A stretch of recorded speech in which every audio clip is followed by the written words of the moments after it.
Welcome to the Inglorious Blasters podcast, the Star Wars Legion podcast talking anything and everything glorious or inglorious about the game. My name is Corey, and with me today is John and Brendan. How's it going, my P-Donkeys? P-Donkeys? P-Donkey. It is a Huttese insult, roughly equivalent to punk. So how's it going, my punks? Wow. I love it. That's got to be the funniest one that you have hit us. Yeah, that's a weird one. So is everything in Huttese just end with an E sound? It's starting to feel like it, because there's that and McClunky.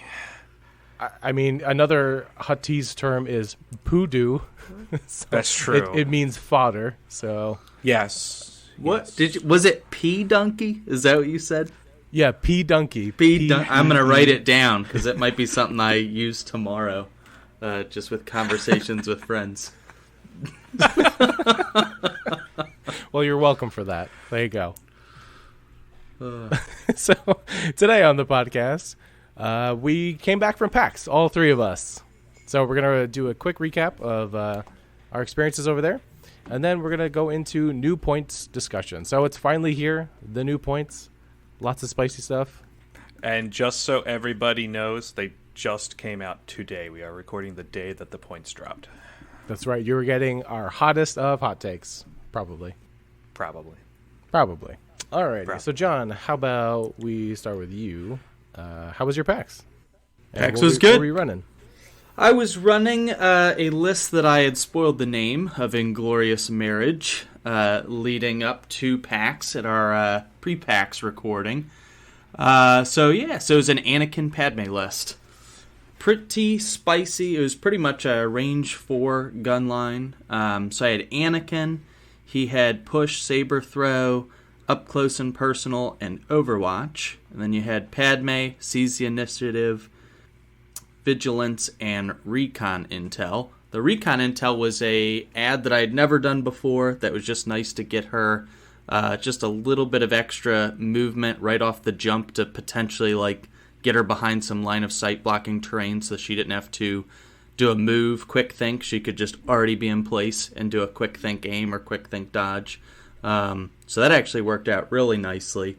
And then I had a Echo and a Strike team, the Pike Kappa with Underworld connections, so I could run 3 Pikes with the range 4 gun, 2 phase 1s with the DC-15, and 1 naked phase 1. So a lot of range 4+, basically.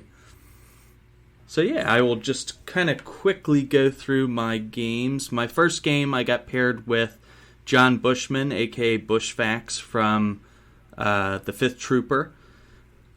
He was running... Let me pull up my Game Uplink here. Not sponsored by Game Uplink. Not sponsored by Game Uplink. Not yet.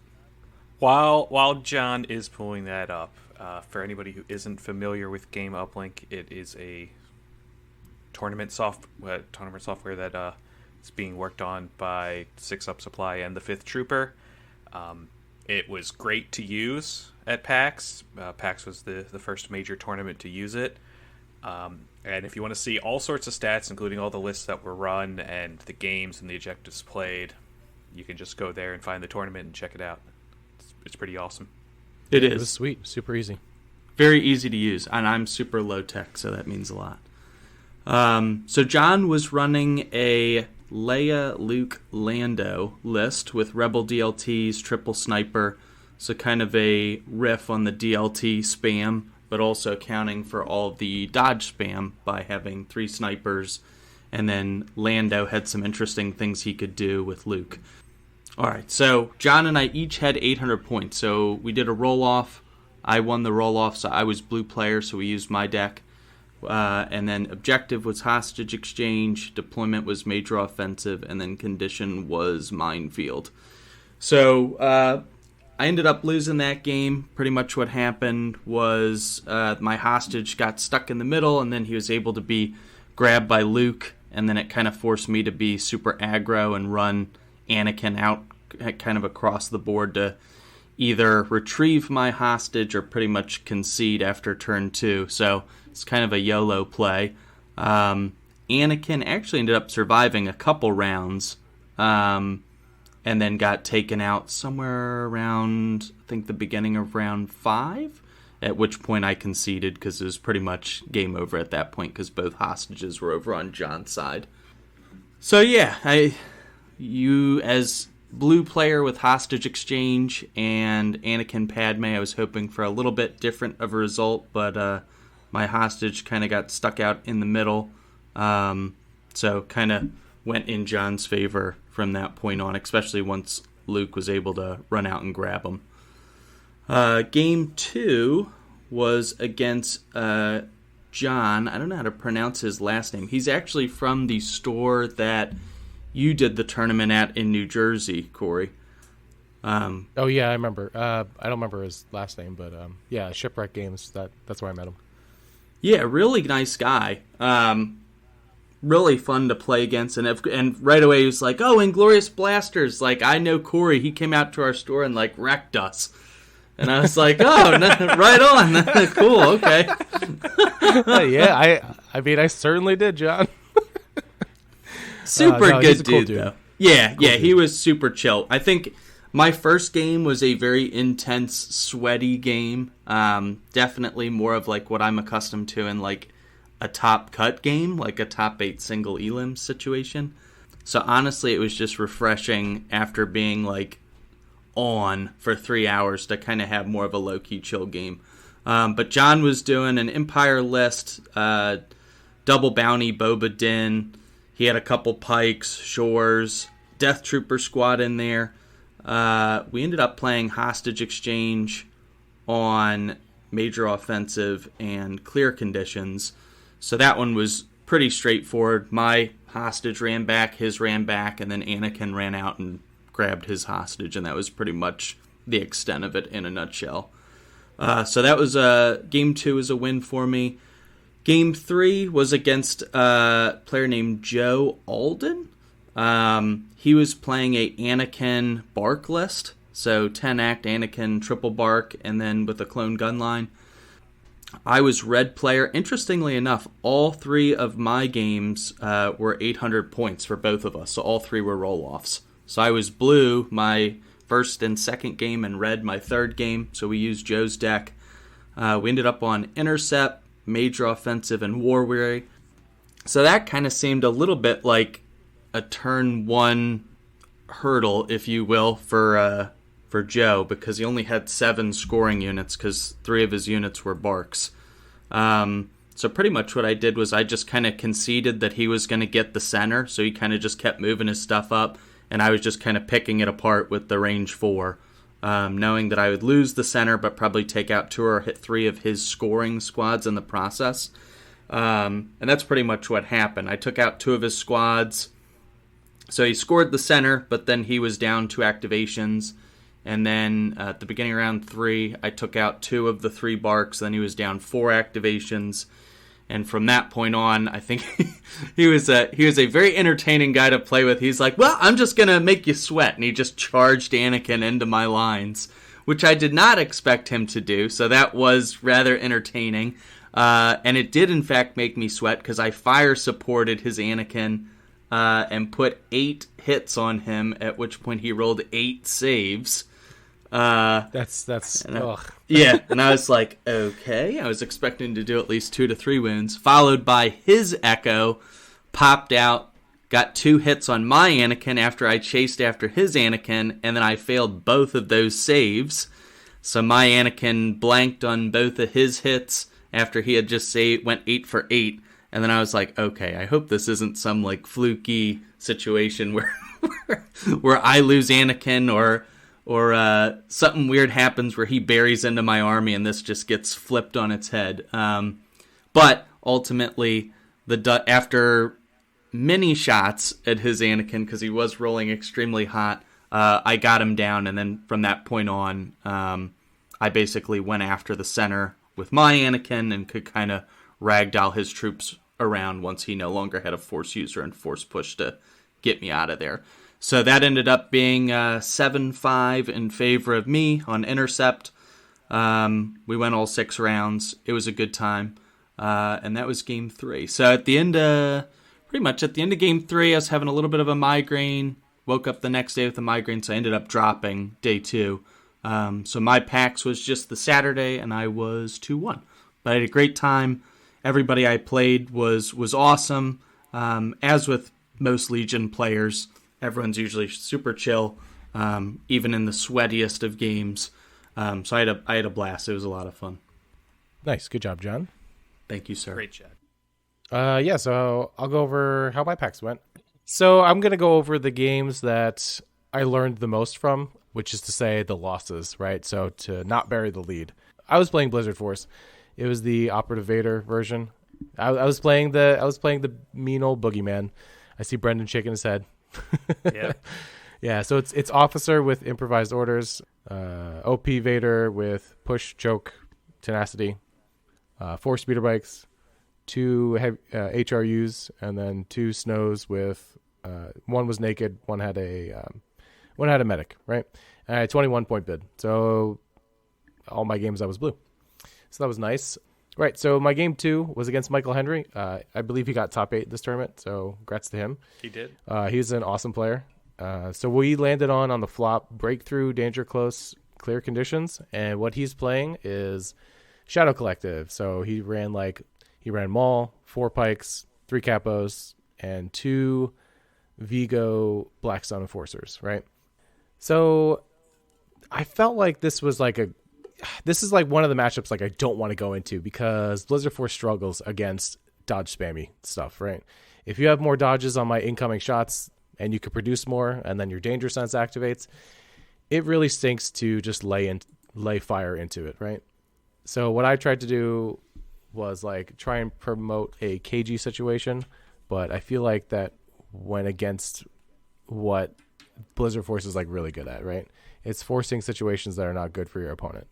And I'll get to what I mean by that in a second. So I deploy first and it's on danger close. So I place somewhere on my side of the board and behind a building, ultimately trying not to get shot back at from pikes, right? Because there's a pretty clear fire lane if I deploy on my side of the board on danger close. So I'm like, okay, I don't want to really get the snow completely eliminated, right? That just sounds bad. And then, he had divulged Maul, and then he placed Maul in such a way that it's like basically right up in my face and on top of the building. And he had easy access to like jump down from the building and hide behind it in like a pretty safe way. So that's like really threatening. And I had already placed 1 unit, and I look across the table on his side, and I could deploy the rest of my troops there, but it is one gigantic funnel, meaning like one speeder bike base can like barely fit through this height 2 building, right, along the edge. So like I'm literally, if I want to go that way, I would be threading the needle, right? And then, if I put all my troopers there, then I literally leave my snow trooper to die, right? And then it becomes a game of 9-10 breakthrough that doesn't seem very good. So ultimately what I did was kind of balled up, and at the middle of round 2, I just kind of like, it hit me like a sack of rocks, and I went, oh my God, I'm not playing danger close. I'm playing long march. My big advantage just like went away, right? Me and him talked about it afterwards, and he said like Maul was there for bait, and I kind of like knew it, but like it's bait that you have to like do something about. So so it was pretty simple after that for him. He got his Black Suns across the top hand side of the board, and then he deployed his pikes on the bottom hand side of the board. It was very cagey for like the first couple turns, and then all of a sudden Maul got in, killed at least 1 unit of snows, and then he was at the end of the game he scored 3, and I didn't even score any because like I couldn't get there in time. My bikes would have been obliterated. So, oh well. Lessons learned, right? I need to look at the board a little bit better for danger close. If I'm in that type of situation again, I would probably have to just go like fully at something, like just not cagey, because that just didn't end up working for me.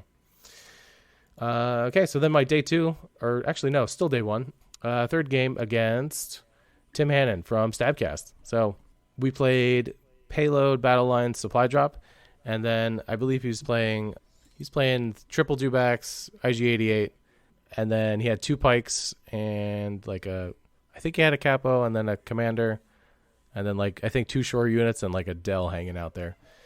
So he was banking on that bounty while the dewbacks would try and mix it up, right? So this time after the game with Michael Henry, I'm like, all right, I'm not going to be cagey. I'm just going to fly right at your face. So I flew my bikes because it's battle lines, and I could kind of outrange him and a little bit in the beginning, with bikes coming in. So he put out a dewback a little bit early. That dewback made no saves, at all, so it went down immediately. And then he kept shooting at one of my bikes. That bike did not want to die for a turn and a half. It was disgusting with its rolls. So he was getting frustrated at that. And then Vader kind of crept up on one side of the board with the left-hand side. And he had a dewback over there. Vader intercepted that. I took 3 wounds. So it was at this point I played for the next turn, I played Vader's Might. And there was a really nice line of sight blocker that Vader could hide behind. But instead, I chose to go for the throat. So what I did was I pushed the dewback away, and I got into his gun line. And the idea is to play Master of Evil the following turn, because at that point I had already killed 2 dewbacks, and I think that was it. Maybe. Oh, I also killed a mortar. So I was feeling pretty confident. And I just wanted to, clinch this one out. So Vader had already taken 3 wounds for the dewback. He goes in. I didn't get any wounds on the Vader's Might throw from a pike squad, and so I just ended up choking one, the heavy. And then what happened was he just, instead of withdrawing, he stayed in there with me. I'm missing a part, but basically during that turn he also aimed and punched at Vader rather than withdrawing. That was the idea, because he wanted to use IG-88 to claim a bounty. Tim claims this was a mistake. I claim, nope, that was just smart gameplay. So he aim punched with the pike, and then dealt 2 wounds, and then he aim punched again with that same pike the next round because he won the roll-off, and I had a dodge. I had 5 coming in, and then I dodged 1, so 4. Vader only blocked 2, so then he was dead. Kind of unfortunate. I was a little mad at that. Not gonna lie, but that's okay. I feel like the takeaway from that is I had a very clear opportunity to just kill the dewback that I was already engaged with, and then just hide behind a light of sight blocker, and also get my payload to continue moving, because it was very clear that my payload was going to move and Tim's was not. So yeah, it was a little frustrating. I could have played that a little smarter, but I really thought I had that. Another interesting tidbit is I didn't really have time to play Vader's 3-pip. I instead decided to do Overwhelming Barrage on turn 1. So that might have also screwed me, because I did miss 1 save. That was a surge result. So again, lessons learned. My last game. So last game was against Mike Cirillo of Legion 99. So it's kind of funny. We had played a practice game beforehand, and Mike talked about it on their cast as well. We were both at 17 points before PAX, but then I was like, you know what I hate? I hate being red. So I was like, okay, I'm going to up my bid, right? So now I have a 21-point bid. Mike's not excited to play. The flop was absolutely terrible for him. So we landed on Breakthrough, Disarray, Clear Conditions, right? And just really quick, Mike was running double bounty, plus 2 pikes, plus a Naked Shore mortar, and a T-21 storm unit with 2 snipers. So it was 11x.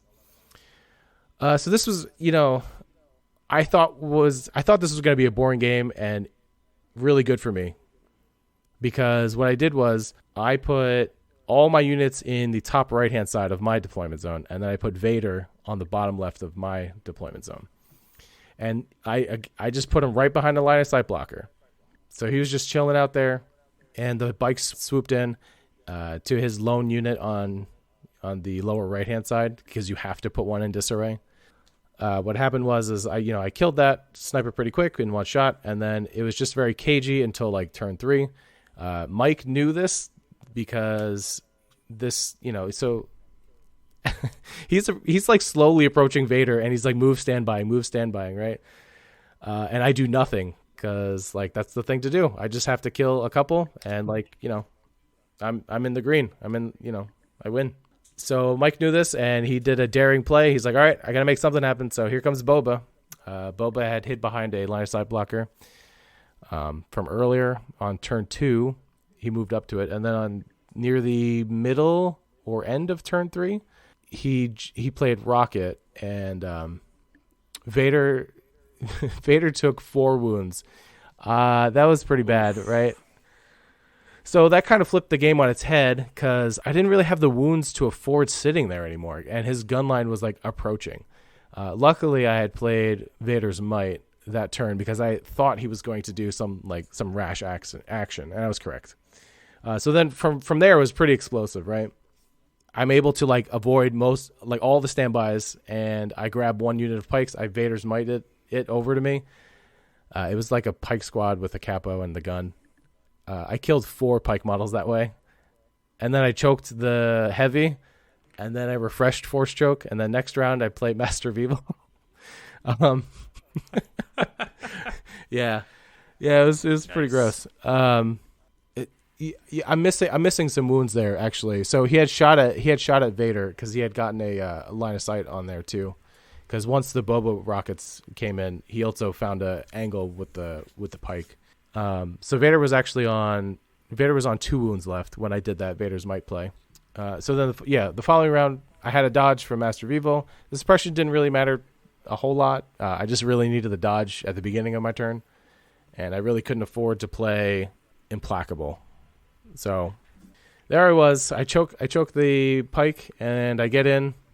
I get into his line. I kill like the naked shore squad, and I push in like an officer, and I'm like, okay, you're just gonna claim the bounty now. So at this point I had killed 3. It was like weird math. So I had killed 3 of his units, but then he had bounty, so it was like 8 and then 9, and then if Vader dies it's 9-9 on breakthrough. So I had to so that was weird. And when I realized, I was like, oh, the bikes need to come in, and I won't get into a lot more, but the bikes zoomed in and tried evening it up, and I did a fairly decent job of that. At the end of the game, it ended up being I had 5 scoring units. I believe it was 5. I believe I had 5, and then he had 5. Oh no, I'm looking at Game Uplink. It was 4-4. It was there. It is. Wow, what a great app! Right? It's all right there. It's all right there. So, it was 4-4, and near the end of the game, Mike talked about it on their cast as well. We had plenty of time. It was the last action. Basically, it's like, does Boba Fett go score, or does he shoot? So the game-winning play was to shoot the speeder bike that was left in his face to earn more kill points. So I'm trying to figure out a takeaway from this. I think it's play to your outs. Mike did, and then there were a lot of times where I was like, I should just give up, but I didn't. It was a really, really close game. A lot of fun. Mike's a good dude. It was sweaty down to the end. There you go. And small side note, I got second in painting, so that was fun. Best painted army. Woo! Huzzah for me. Great job. Thank you, sir. Thank you. John, you're on mute. I am struggling tonight.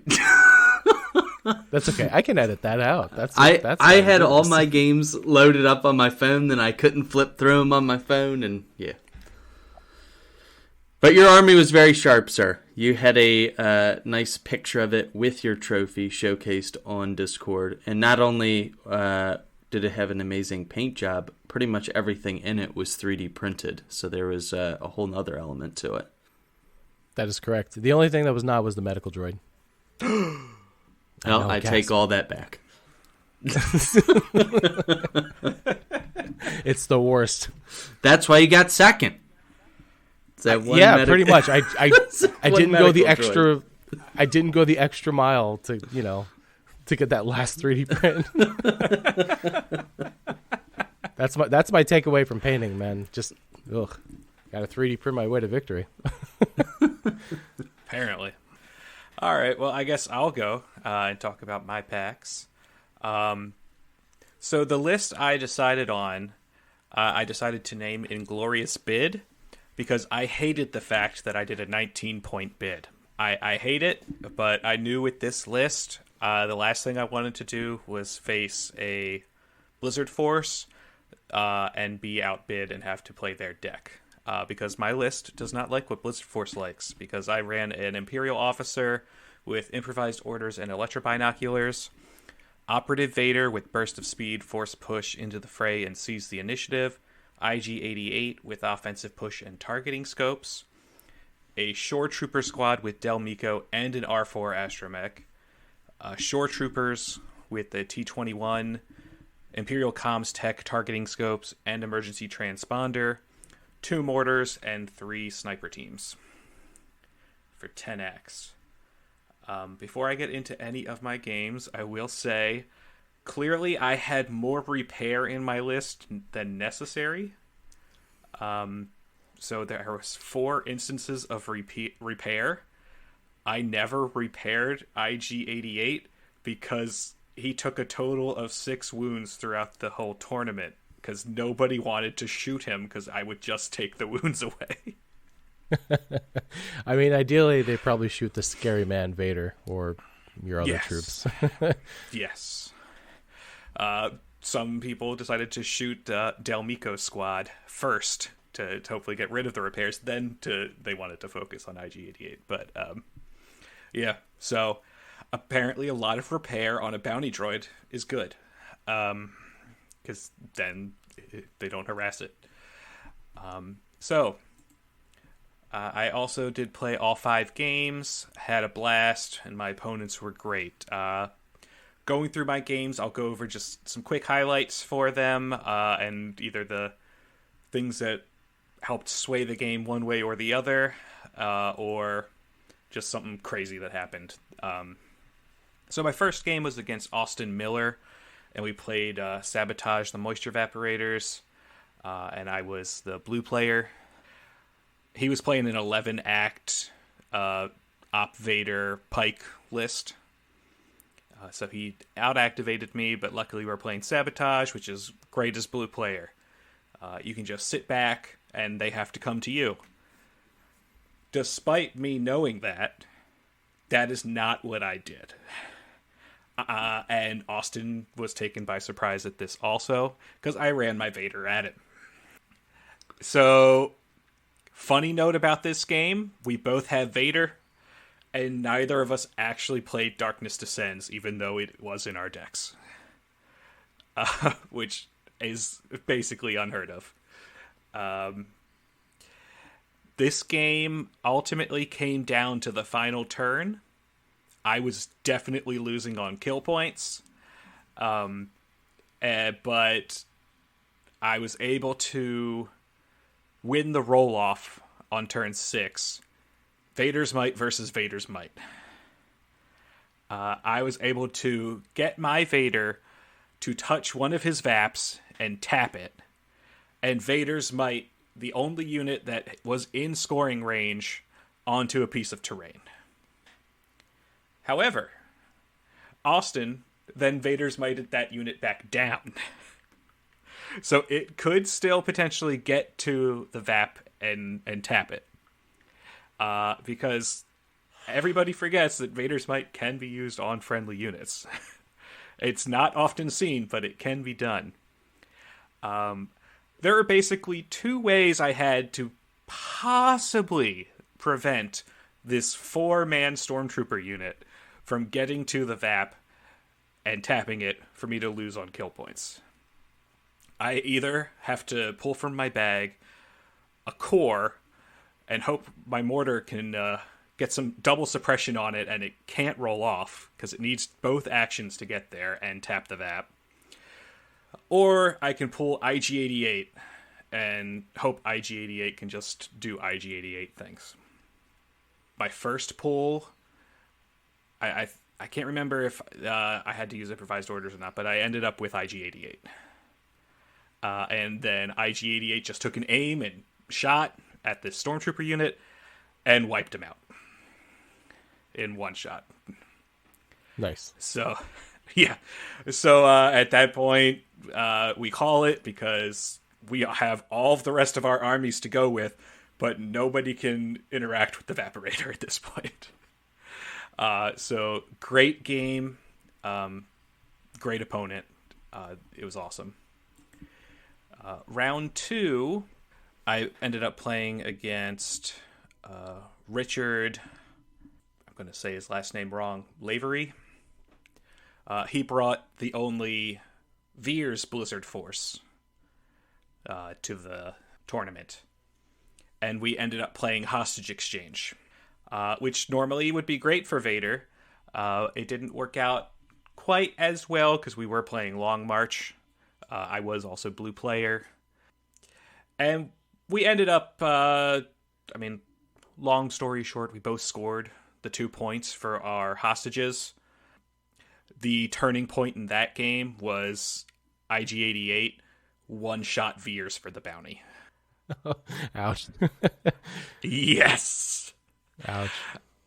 Yeah, that was a horrible defense roll. I felt so bad, but I needed that point. Vader also died in this game. He got punched out by snowtroopers, but after he had gone in and done his thing. And he survived one turn too long on one wound to actually, that really helped me out. So, a great game. I mean, 4-speeder bikes is no joke. I really had to hide my snipers to make sure that nothing crazy happened with the overwhelming barrage, and it just his bikes eventually whittled away at me as well as his HRUs, but I was able to kill enough. I would have won on kill points if I hadn't gotten the bounty, but it was definitely a hard-fought game. He was a great opponent. Before we continue, I want to just give a shout-out again to both of them, because then they also played each other round 5. And so they both did great, which really helped my strength of schedule, since we did strength of schedule. My third game, I ended up playing Bill Grant, and he said this was his first tournament. The fact that he was at a 2-0 table for round 3 in his first tournament is amazing. My first tournament, I went 1-2 because I had to play both of you. So, and I lost to both of you. You're welcome.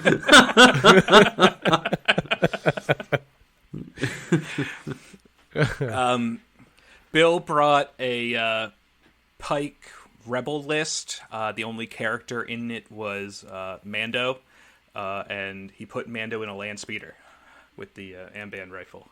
This one was also a really close game. The most bonkers part of this game is the land speeder got real close to my shore squad with the T-21, and he shot his pistol and flamethrower into the shore squad and got 9 hits. 9 hits, pierce 1, I believe it was. And my shore trooper squad took 2 wounds. That's disgusting. It was nice, very nice disgusting. Nice save. A ridiculous save.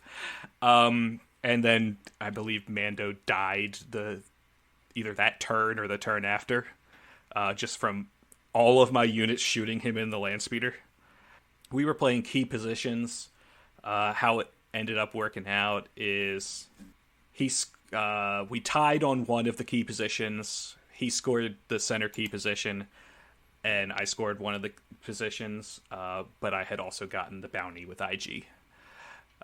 So I ended up winning that one 2-1, and it was on this beautiful Ewok village table that I really didn't want to play on because none of my stuff can jump or go over the terrain. But it ended up working pretty well, and just the other crazy thing, I had a crazy defense roll, as I said, but I also had put 9 suppression on a pike unit, and they were probably close enough to run off the board if they failed their rally roll, and they've rolled off 6 suppression. Even when you suppress the pikes, they don't really matter. They're invincible. But yeah, great game. So end of day 1, I'm 3-0, and I was ranked first at the end of the day with strength of schedule, and I hated every minute of it because all 3 games were just down to the wire. I was thinking so hard. I was exhausted and wanted to do no thinking on Sunday.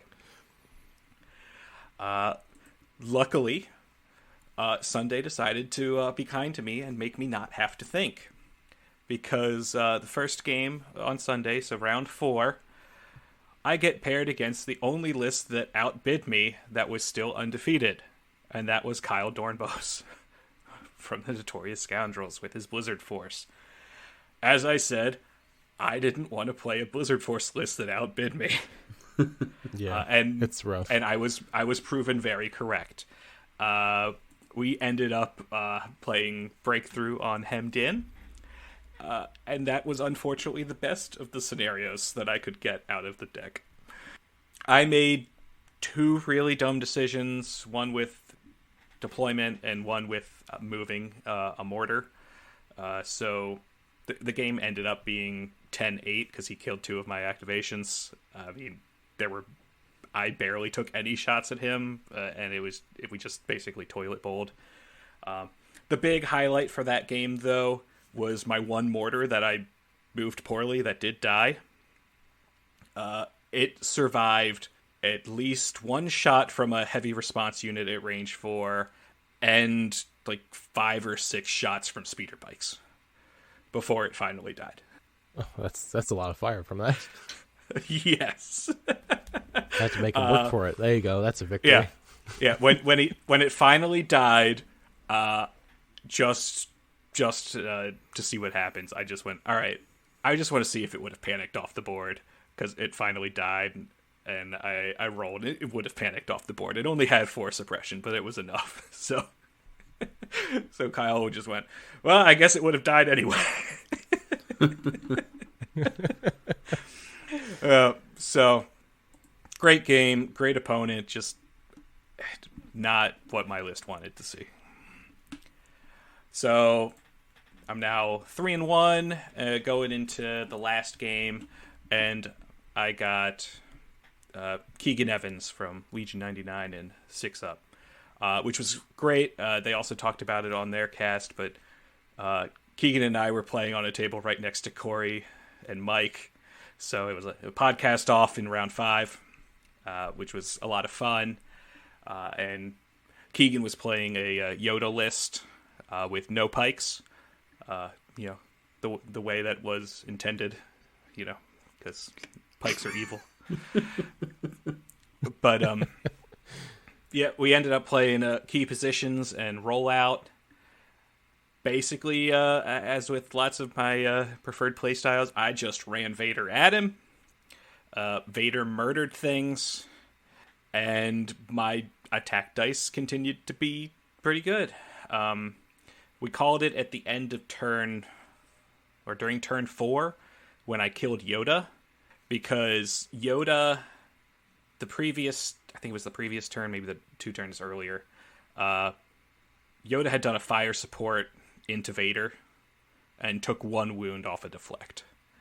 And then I was able to just kind of get Yoda out in the open and fire a bunch of sniper rifle shots and IG-88 and Del Mico's squad into Yoda. Eventually Yoda had 3 wounds left, and Del Mico's squad decided, you know what, it's time for us to show up and actually be important. And with 2 aims, I ended up getting all 6 hits, except that 5 of them were natural crits. Ouch. Yeah. And Yoda still had 1 dodge, so he used it for deflect. But the one went away to suppression cover, the one regular hit. Right. So he's just using it for deflect. Yeah. And I believe Yoda did back like a wound, but the rest were basically blanks. So then Yoda died. At that point, he had all 3 of his barks left. Echo's squad was on 1 wound. Five's squad was down to just 5s with 1 wound. And his clone commander still had all of his health. And I had lost 1 sniper team and 1 mortar. And Vader was limping around with like 1 health. So Very at that nice. point, we just called it. But great game, lots of fun. There was a lot of panicking on my end when Vader got fire supported into, and I was just going, all right, I already went with him once because it was the implacable turn. Can I get lucky and pull him from the bag again so he doesn't get fire supported a second time? And that is why you bring improvised orders, because I was able to get him on the second pull. Nice. So yeah, end of the day, I'm 4-1 and with strength of schedule because my opponents went 5-0, 4-1, and 2-3-2s. I had the best strength of schedule for all of the 4-1s because there was only 1 5-0, and I somehow ended up in second place. Woohoo! Good job, Brendan. Good job, Brendan. I did Representing. I've never broken top 8 at a major event, and this had 56 people. And you just get top 2. So, yeah. yeah. Good job. That's one hell of a way to do it. A I glorious think that's result. better than either of you have done. This is correct. Yes. Got him. Got it. All right. No, great job, dude. Yep. I want to give 2 more additional shout-outs because we did join in on all of the fun giveaways, of which there were a great many. And thanks to Nick for doing this whole thing, and to everybody else who donated prizes, because that Keegan game I walked away with a snail tank. So now I have 2 snail tanks, still in plastic wrap, but I now have 2 snail tanks. So All right. So if you take your 2 snail tanks, build them, you're going to fight against my 2 snail tanks. This is going to be great. all right, there we go. There you go. But yeah, we did give away 2 things. One was kind of I decided on it, during the tournament. But the one we had mentioned on our last cast was we were going to give away a token set, order token set that we made up, Inglorious Blasters logo on it. And we were going to, and I didn't say what the stipulations were to win that token set on our last cast.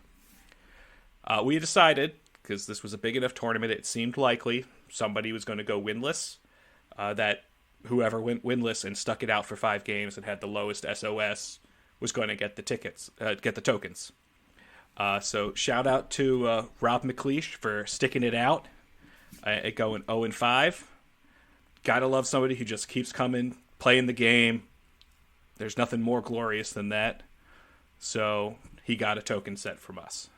Oh, you stole what I was going to say. Yeah, there is nothing more glorious than that. We need players like Rob to continue to show up, and more fresh new faces to grow the community. Right? This is a great game, and I feel like I want to see the best for this game. So I love seeing all the new faces. So thanks for coming out, Rob, and I hope you enjoy your new token set. Yep. And then the kind of why not giveaway. I also got made some card sleeves specifically for your command hand. So I thought, let's give away a card sleeve set. And we just decided, you know what? We'll give it to whatever list we like and for whatever reason. So we decided on giving the card sleeves away to Mark Mazzina, because he's the only person who brought Grogu. You absolute madman. Kudos for bringing Grogu. It's amazing. I ended up catching, talking to him a little bit and hearing other people talk about the games. And everybody just kept saying, man, the hand thing's so much better than I thought. Yeah, I think I'm going to have to try that one out, too, the hand thing. It seems good. Yeah, I forget who he said he was playing, who was playing him, but he said he encountered a saber throw from Anakin fire support, and he did the hand thing.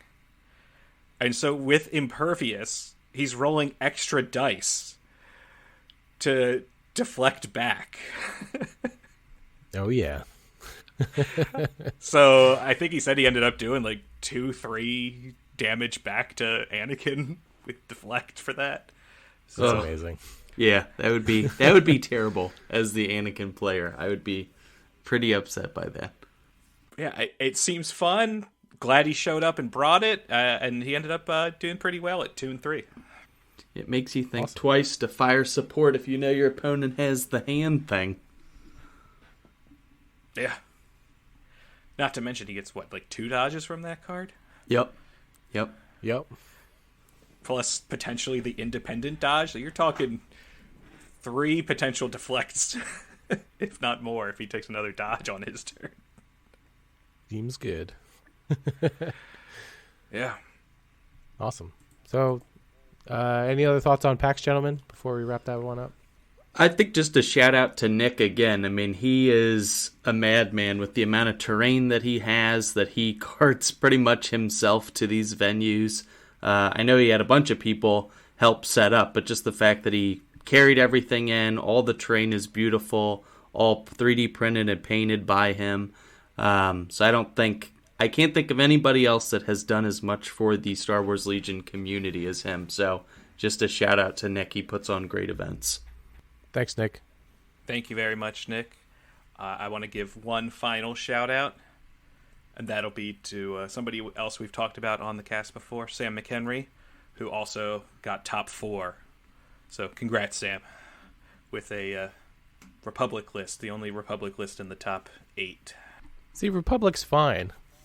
They don't need any changes, right, guys? Well, that's perfect because we didn't get any. So that's not true. That's not true. I see some point changes. You know what? Let's just transition over there. You like that transition? There you go. That might be the best transition we've ever done. Super smooth. We're ruining it. Nope. Alrighty, so since we brought up Gar, we might as well talk about Gar first. So thank you, AMG, for blessing us with these point changes. John, do you want to rattle off some of these changes? Sure, yes. So I will go through the GAR changes. So first we have ARC Troopers. This is the full ARC squad, going from 76 to 72 points. So a 4-point reduction, which is nice. Then you have the ARC Trooper Strike Team. They went from 27 to 24, which is a 3-point reduction. So essentially the strike team goes from 58 to 55, or Echo would go from 69 to 66. I think that one is, it's nice to get the 3 points. It really, where they struggle is their lack of high velocity or critical. So the 3 points is kind of okay. I'm hoping to see when we get some further clarification regarding errata or card updates that they get a little bit more help, because the 3 points is nice, like I said, but you'd really like to see them. That's not really the problem. It's more of their lack of critical and high velocity, although we'll get into the fact that dodge spam took a big nerf, which is why they kind of struggle. So we'll hit that when we go through the Shadow Collective updates. Phase 2 Clone Troopers, they got a 2-point reduction from 62 down to 60. And then there's a couple reductions for Phase 1 Heavies. The DC-15 went from 26 to 24, so -2. The DP-23, or as I like to refer to as the shotgun, went from 22 to 20, so 2 points there. And then the Z6 on the Phase 1 Trooper specifically went from 23 to 22, so 1 point there. And then a lot of the Phase 1s really got a lot of help with some of the specialists. The Clone Commander upgrade went from 20 down to 18, which is 2 points. The Clone's Comtech went from 12 down to 11, which is a 1 point. Clone Engineer, 18 to 14, so 4 points there. And the Clone Medic from 20 to 15, so -5 there. That one is probably the most interesting because I think having that Medic go from 20 to 15, you might see a little bit more play out of it, specifically in Jedi list. It is only a treat 1, so dissimilar to all the other medics, it only has 1 heal as opposed to 2, but it's also able to contribute dice to the attack. It's not a non-combatant like some of the other medics are. So essentially you're paying 5 points more for that extra wound because the extra body's 10 points. So I like that one. I will take a second look at it. Whereas before, it's something that I wouldn't even consider at 20 points. And then any help on the phase 1s is nice. It'll be really interesting to see, though, how everything shakes out with the errata as far as like Clone Trooper keyword, Exemplar keyword when looking at building like Anakin Padme list. I'll let you guys go into some of the generic card upgrades, but overall, I mean, it's nice to see some of the discounts, but immediately I tried to apply them to my 2 competitive lists, which is Yoda Barks, which essentially went from $7.89 to like $8.12 because I went down a couple points from the phase 1s, but gained a ton of points on some of Yoda's cards, as well as the Pike points increases, which you guys can go through. And then my Anakin Padme list went from 800 to like 824 or something like that. But again, mostly because of the Pike. So a lot we don't know because we don't have the errata. But at face value, at least looking at the Clone Trooper specific stuff, it's nice to see some good point reductions. And I'm really hoping, fingers crossed, that the ARC Troopers see a little bit more help on that DC-15 rifle. Because that'll kind of bring them right back into playability. Which right now, it's still, the 3 points is nice, but they're 55 points, so they're still, I look at them as like, okay, the Barks are still more flexible for a lot of objectives that you'd be playing. But yeah, so overall, I would say I would, it's okay. That's good. Would you say it's glorious? No. Wow, that's so mean. No, I think this is fine. I think the challenge is for a year I have exclusively played Gar competitively. Like I collect all 4 and I'll periodically play all the factions. So I think all Gar players were hoping for something much more substantial. So to see all my competitive list go up in points net, that was a little discouraging. So we'll get there. We'll get there. We'll get there. Yeah. Some final thoughts, but yeah, we'll continue going through it. Well, I just want to add on, John. I know you said a lot for the phase 1s, but I just want to reiterate, just for our newer players, that the Clone Commander, Comms Tech, Clones Engineer, and Medic also can go in phase 2 squads. I was actually wondering that, so okay, cool. Thanks for that clarification. I don't think I knew that. I don't think, maybe it's just because I haven't played phase 2s in a year, so I don't even look at them. I don't know if it's a thing, but Clone Medic in a phase 2, with the reliable, seems good, right? I think. Yeah. Yeah, you can do that. Yeah, I'm looking on Tabletop Admiral now. Again, after the clone faction got hit, basically stomped into the ground via nerfs, I don't think I have played a phase 2 since the last points update and errata. Well, time to bring them out. Time to bring them out. I have some beautiful looking phase 2s. I'm happy that I might be actually. Well, I'll let you guys do your thing because I've got some 501st thoughts as well. But I just gotta say, if you're playing phase 2s, a generic phase 2 is 13 points. Now you can get a medic for 15. Yeah, so. Seems like a win. Nice, that's awesome. Brendan, do you want to go in like Empire and maybe Mercs? Yeah, Empire. We only see 2 changes. One of them is that the Shore Trooper Mortar team went from 38 to 40 points, so they went up 2 points. And the Death Trooper heavy weapon upgrade, the DLT-19D, went from 34 to 30 points, so a decrease of 4 points, which is nice to see. That gun was definitely overcosted.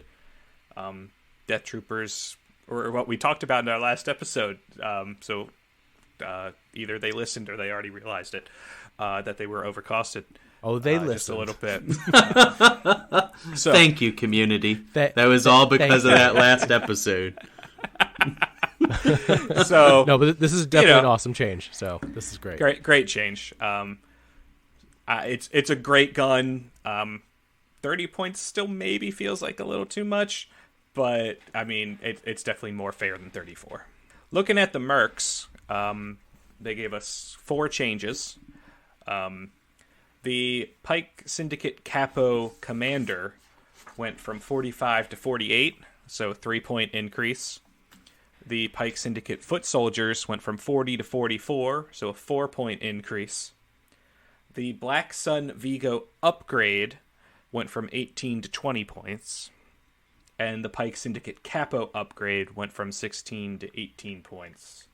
So both of the upgrades for that Extra Courage 2, they also give them a reliable? Is that what they do? Or yes. A search token or whatever. Yep. 2 points for each of those to go up. Clearly they decided that having a lot of extra tokens needs to have more points. Seems fair. Think, no one's surprised. It's fair. When we get into the generic upgrades, it'll seem even more fair. So, Corey, how about CIS? Yeah, that's right. So, for CIS, we got 2 changes. And boy, are they a doozy. So, for the nose-mounted ion blaster on the Spider Dwarf, the spiders, right? It used to be 10, and now it costs 25. So, a 15-point increase.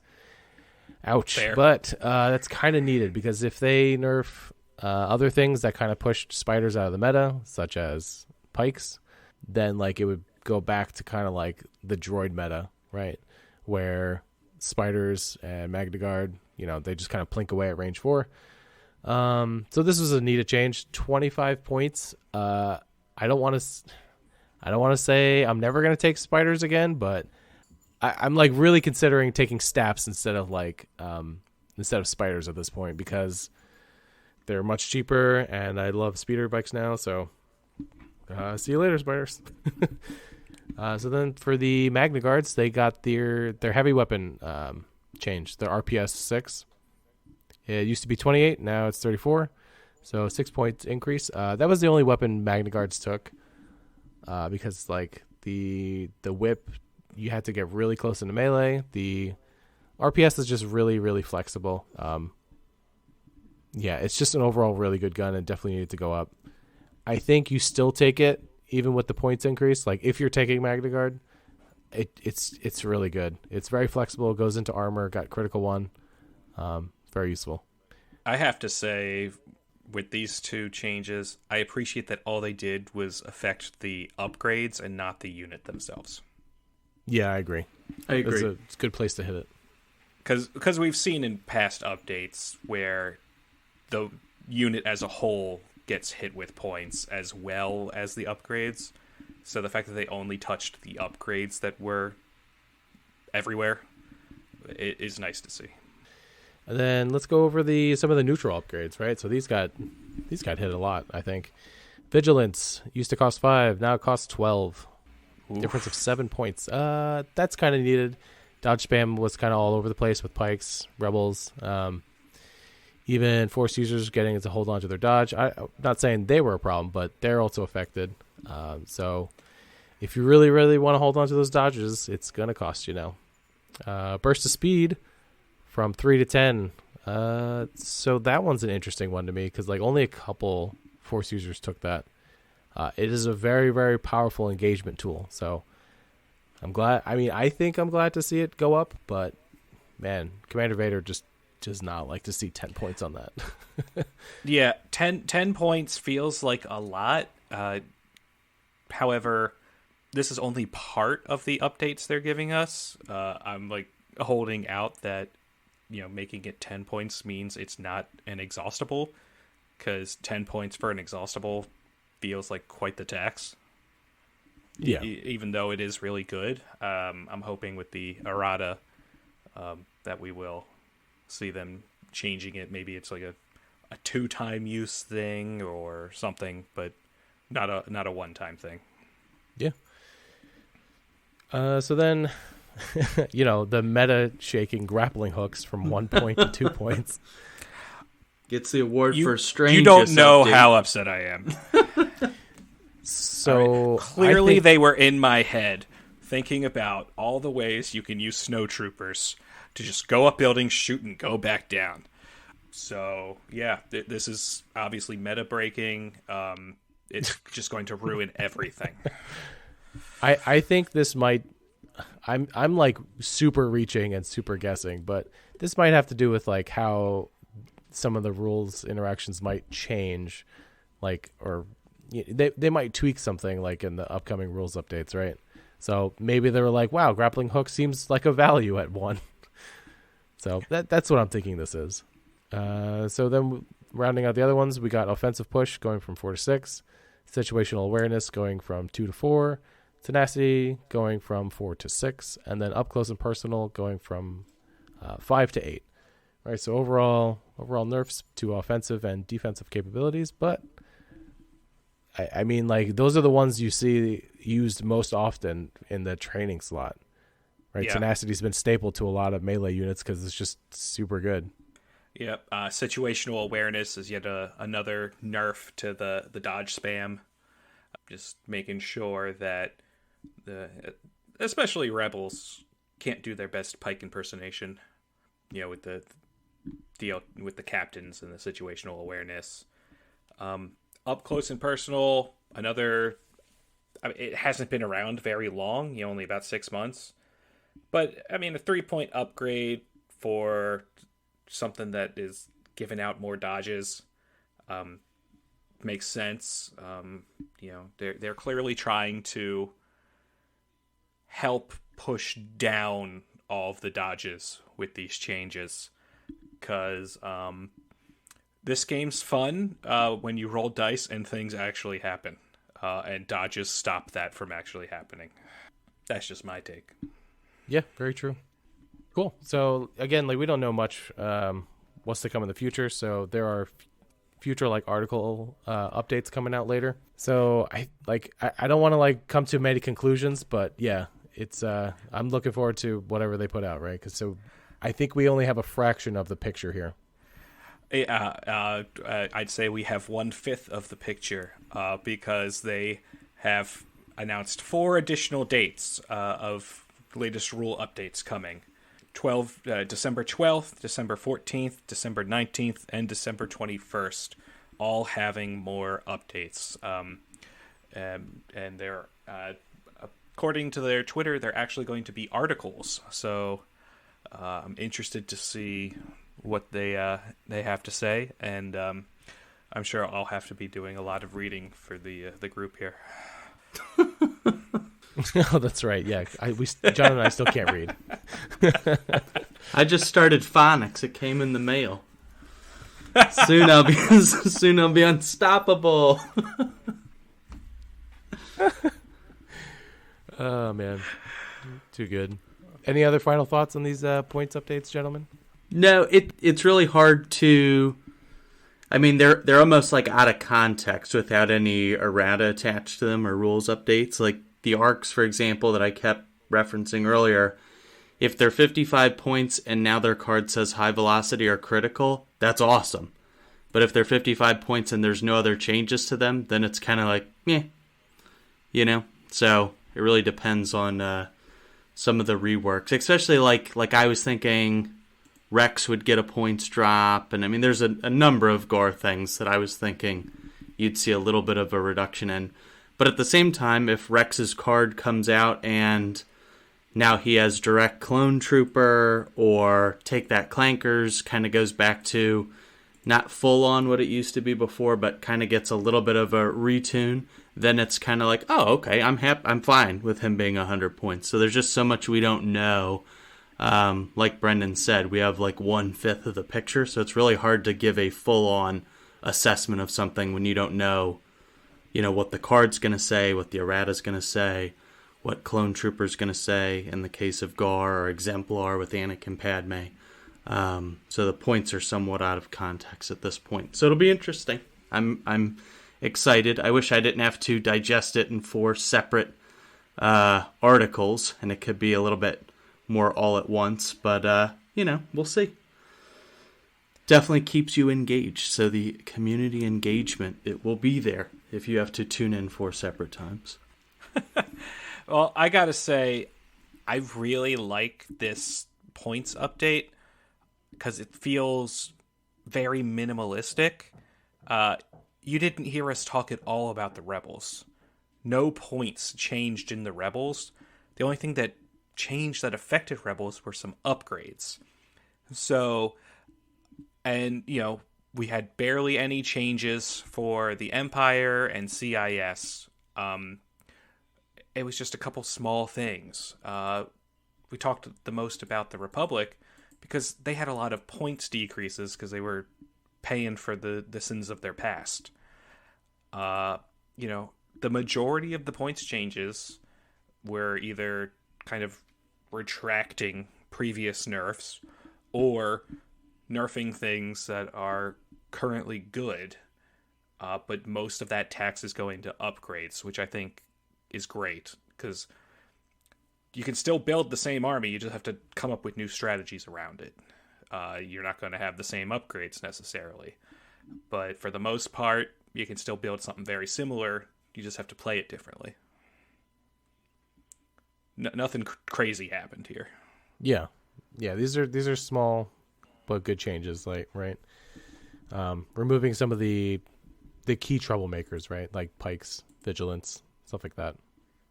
Overall, pretty positive. I'm excited to see more of those articles. All right, gentlemen. Well, how about we land this ship? I think we've been talking a while. Let's do it. There's a ship to land? Yes, the ship has to land. It's a kite. Oh. It's a small kite. We're hanging on by a string. Alrighty, everyone. I'm Corey. I'm John. I'm Brendan. I've now officially placed better than John and Corey at a tournament. Okay, get him. Come on. I have to. If you liked this episode and would like to interact with us, please like our page on Facebook, search for The Inglorious Blasters, a Star Wars Legion podcast. Follow us on Instagram at SWL Inglorious Blasters. Subscribe to us on your preferred podcasting app. Please give us a rating and maybe leave a review. It would really help us out. Stay glorious, everyone.